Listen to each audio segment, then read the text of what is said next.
Welcome everyone to Culture Clash Chronicles. Today, we're dissecting Megyn Kelly's public takedown of Jennifer Lopez's media cage match so spicy, it might just set your AirPods on fire. Joining me is our pop culture gladiator, Dr. Spence. Why did Kelly target Lopez in the July 2020 episode? Thanks, host. If media strategy were boxing, Kelly just threw a right hook. She used her Sirius XM pulpit to critique Lopez's performance, framing it as a cultural intervention, not just a celebrity roast. Think of it as a TED Talk if the topic were, "Why are you still wearing that?" Let's zoom in on Kelly's strengths. She's got reach, Sirius XM, YouTube, podcasts, the media equivalent of having your face on every cereal box. How does this arsenal work to her advantage? Exactly. Kelly's everywhere. She could probably critique your breakfast choices by noon. Her sharp commentary style resonates with conservative listeners, and teaming up with Emily Jashinsky is like bringing a hype woman to a roast. It amplifies her critique and multiplies audience impact.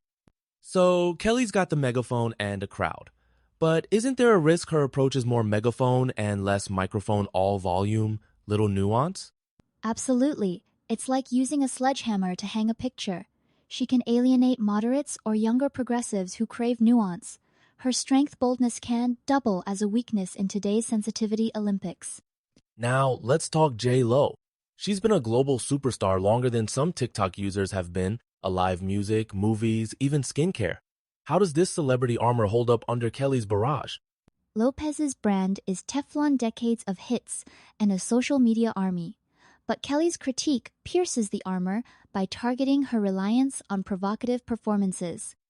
It's like saying, "Nice castle, but your moat's full of leaky Instagram filters." You're saying her strengths become vulnerabilities when the cultural climate changes? Bingo! What was empowering in 2002 can look desperate in 2025. It's the pop culture version of trying to squeeze into your prom dress at Thanksgiving dinner. A big chunk of Kelly's critique is about aging gracefully or not. She contrasts Lopez with Tina Turner and Celine Dion, who evolved their images. Why does age hit such a nerve here? Because in pop culture, age is like gluten. Everyone pretends it doesn't matter until it does. Kelly's saying, "Hey Lopez, time to trade the crop tops for class." For Lopez, who built her brand on ageless glam, that's a tough pill, more like a horse tranquilizer to swallow. So, is this a fair critique or just generational shade? It's both.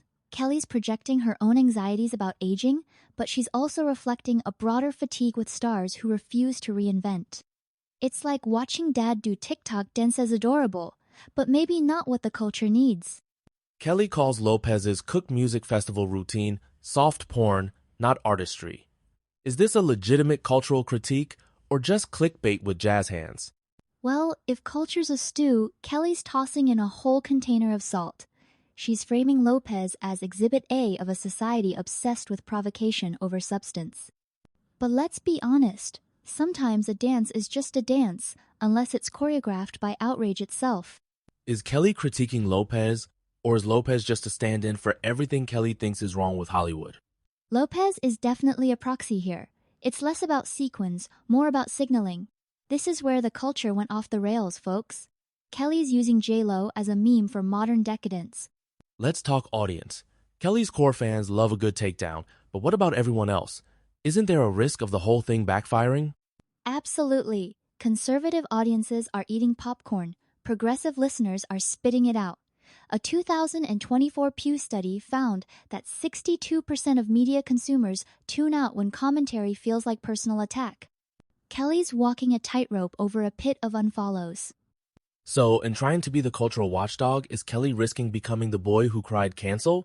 Exactly. If every pop star is a symptom of decay, eventually your audience gets nostalgia fatigue. Or, as my grandma says, if everyone's wrong but you, maybe you're just at the wrong party.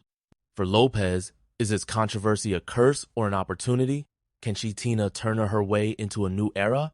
Or is she doomed to headline the nostalgia circuit in Vegas forever? Hey, never underestimate a diva's ability to pivot. If Lopez leans into elegance and maturity, she could pull a Celine Dion power ballads, tasteful gowns, and fewer backup dancers than a flash mob. But if she doubles down, she risks becoming a punchline instead of a legend. Do you think her team is furiously Googling rebranding after a takedown? Oh, absolutely. Somewhere in Beverly Hills, a PR firm is building a PowerPoint titled From Booty to Brunch, the J-Lo Renaissance. Switching gears, Kelly's critique rides the anti-woke wave. Is this savvy strategy or just surfing on cultural grumpiness? It's both. There's a growing market for tell it like it is commentary. But as my uncle, who still uses a flip phone, says, trends are like milk, they turn fast. If Kelly's not careful, she'll be yesterday's news by next Tuesday. So, is she positioning herself as a cultural watchdog? Or is she at risk of being labeled out of touch? That's the tightrope. She can rally the anti-woke crowd, but if she tips too far, she'll be the subject of the next takedown. It's like playing dodgeball with Twitter. Nobody escapes unscathed. Let's get practical. Do these public critiques actually hit where it hurts ticket sales, Spotify streams, or Lopez's street cred? Short answer, yep. A 2023 Billboard report found that artists facing back-to-back controversies saw an 18% drop in tour revenue. And younger fans, who value authenticity, might just swap Lopez for the next viral sensation, probably a ukulele-playing golden retriever. So, it's not just bruised egos, there's real money at stake? Absolutely. In today's market, reputation is currency. If Lopez doesn't adapt, she risks going from Jenny from the block to Jenny from the bargain bin. Time for the million-dollar question. Was this just a juicy roast or a strategic roadmap for the culture wars? It's both, with extra hot sauce. Kelly's using Lopez as a stand-in to critique broader cultural trendsaging, fame, artistry, and the never-ending debate over what's classy versus what's cringe. The real test? Whether Lopez pivots or becomes Exhibit A in the Museum of Brand Fatigue. So, next time you see a celebrity feud trending, remember, it's not just gossip, it's a masterclass in media strategy, or, at the very least, an excellent excuse to eat popcorn. Exactly. And if you don't like the show, just wait, someone's always ready with the next takedown. The only thing aging faster than pop stars? The news cycle.